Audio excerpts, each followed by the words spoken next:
एक बार बादशाह अकबर, बीरबल और सभी मंत्रीगण दरबार में बैठे हुए थे। सभा की कार्यवाही चल रही थी। एक एक करके राज्य के लोग अपनी समस्याएं लेकर दरबार में आ रहे थे। इसी बीच वहां एक व्यक्ति दरबार में पहुंचा। उसके हाथ में एक मर्तबान था।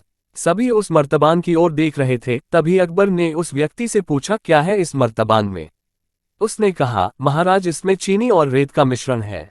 अकबर ने फिर पूछा, किस लिए?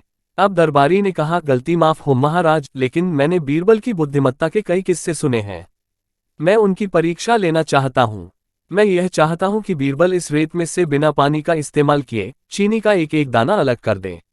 अब सभी हैरानी से बीरबल की ओर देखने लगे। अब अकबर ने बीरबल की ओर देखा और कहा, देख लो बीरबल, अब तुम कैसे इस व्यक्ति के सामने अपनी बुद्धिमानी का परिचय दोगे? बीरबल ने मुस्कुराते हुए कहा, महाराज, हो जाएगा, यह तो मेरे बाएं हाथ का काम है। अब सभी लोग हैरान थे कि बीरबल ऐसा क्या करेंगे कि रेत से चीनी अलग अलग हो जाएगी। तभी बीरबल उठे और उस मर्तबान को लेकर महल में मौजूद बगीचे की ओर बढ़ चले। उनके पीछे वह व्यक्ति भी था। अब बीरबल बगीचे में एक आम के पेड़ के नीचे पहुंचे। अब वो मर्तबान में मौजूद रेत और चीनी के मिश्रण को एक आम के पेड़ के चारों तरफ फैलाने लगे। तभी उस व्यक्ति ने पूछा, अरे यह क्या कर रहे हो? इस पर बीरबल ने कहा, ये आपको कल पता चलेगा। इसके बाद दोनों महल में वापस आ गए। अब सभी को कल सुबह का इंतजार था। अगली सुबह जब दरबार लगा तो अकबर और सारे मंत्री एक साथ बगीचे में पहुंचे। साथ में बीरबल और रेत व चीनी का मिश्रण लाने वाला व्यक्ति भी था। सभी आम के पेड़ के पास पहुंच गए। सभी ने देखा कि अब वहां सिर्फ रेत पड़ी हुई है।